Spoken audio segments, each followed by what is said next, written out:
saraakiil iyo mas'uuliyiin kala duwan oo ka tirsan dowladaha Soomaaliya iyo Turkiga ayaa si wadajir ah u sheegay in hawshan ay tahay mid diiradda lagu saarayo sidii loo saldhigi lahaa dhammaan dhaqdhaqaaqyadaasi guud ee la xiriira in la gaaro hadafka ah in la soo saaro shidaalka Soomaaliya ilaa inta ka dhiman sanadka 2025 sida ay sheegeen mas'uuliyiinta iyo xubnahani.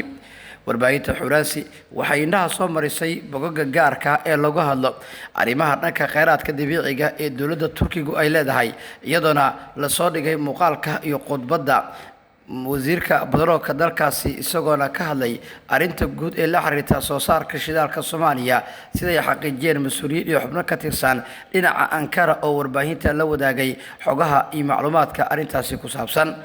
saraakiishu waxay tilmaameen in ay dowladda Turkiga markan ay wado dadaalkii ugu dambeeyay ee la xiriira dhanka iyo fulinta howlgalkaasi iyadoona saraakiisha mas'uuliyiinta iyo xubnahan ay sidoo kale diiradda saareen in la dhaqaajiyo ama la fuliyo howlgal cajiib ah oo ku aadan in badda Soomaaliya laga soo saaro shidaalka sidoo kalena la sameeyo aagag cusub oo loogu talagalay in lagala socdo dhaqdhaqaaqyada guud ee dhinacaasi ka jira si looga hortago maraakiibta iyo dalalka shisheeye ee doonaya in ay ka hortagaan diidmadana ama diidaan Soomaaliya u diidaan sida loo soo saari lahaa kheyraadka dabiiciga ee baddeeda ku dhex jira. ilahan muhiimka ayaa dhanka kale waxay noo sheegeen in ay wadaan abaabul kale oo la xiriira arrintan iyadoona saacadihii u dambeeyay ee socdeen dhaqdhaqaaqyo iyo isku dayo kale oo ku saabsan qaabka dowladda Turkiga ay u gaari karto hadafkooda ugu weyn ee dhinaca badda la xiriira sida mas'uuliyiin ka tirsan Ankara ay ku warameen. saraakiisha iyo mas'uuliyiintu waxay dhanka kale hoosta ka xariiqeen in maalmihii la soo dhaafay ay wadeen isku dayo kale oo ku saabsan qaabka ugu fudud ee loo gaari karo hadafkaasi si meesha looga saaro arrimaha guud ee curyaamin kara batroolka iyo kheyraadka Soomaaliya ku jira sida ay sheegeen xubnahani. ila wareedidan ayaa dhanka kale waxaan ka soo xiganay in ay wadaan dhaqdhaqaaqyo guud oo ku saabsan in la sameeyo howlgal gaar ah oo lagu gaarayo badda gunteeda hoose. waxaa xigi doona abaabul qorshe kale taasoo ku saabsan haddii Ankara ay ku guulaysato qaabkan in ay sameyn doonto isku day kale oo la xiriira in la sameeyo qorshahaasi. wararka soo baxaya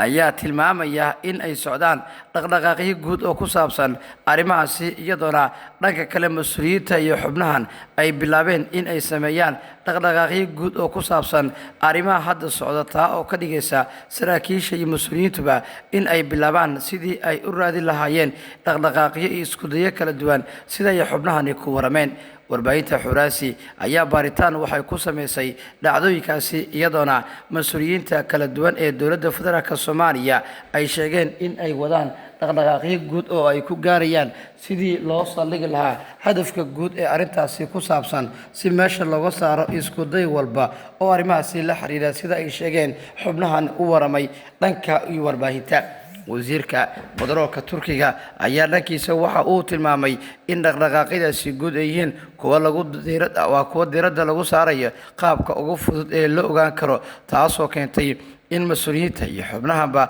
ay bilaabaan isku dayo kala duwan oo arrimahaasi la xiriira oo haddii ay suuragashana ay durba bilaaban doonto sidii dhinacyadan ay u raadin lahaayeen dhaqdhaqaaqyadaasi guud waa sida ay hadalka u dhigeen.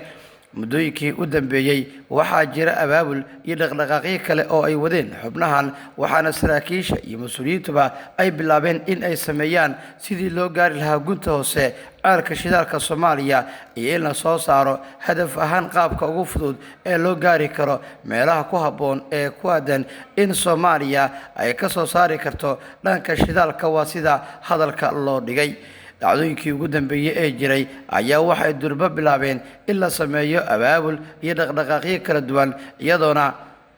wararka soo baxaya ay intaa ku sii darayaan in ay socdaan dhaqdhaqaaqyo kala duwan oo arrimahaasi ku saabsan waana tan keentay in saraakiisha iyo mas'uuliyiintuba ay durba bilaabaan dhaqdhaqaaqyo kala duwan oo arrimahaasi la xiriira taasoo keentay in isku dayga uu noqdo mid lagu ogaanayo xogaha iyo macluumaadka guud ee arrimahan ku saabsan haddii la gaaro hadafka ama ujeedka ugu weyn waxa uu noqon doonaa sidii diiradda loo saari lahaa isku daygaasi waana midda keentay in la sameeyo dhaqdhaqaaqyo guud oo ku saabsan arrimahaasi. wixii warar iyo dhacdooyin ka soo kordhaa baahinteena tan xigta ee warbaahinta Xuraansi ku daawo waad ku maasan tahay daawashadii ku xirnaanta channelka iyaga.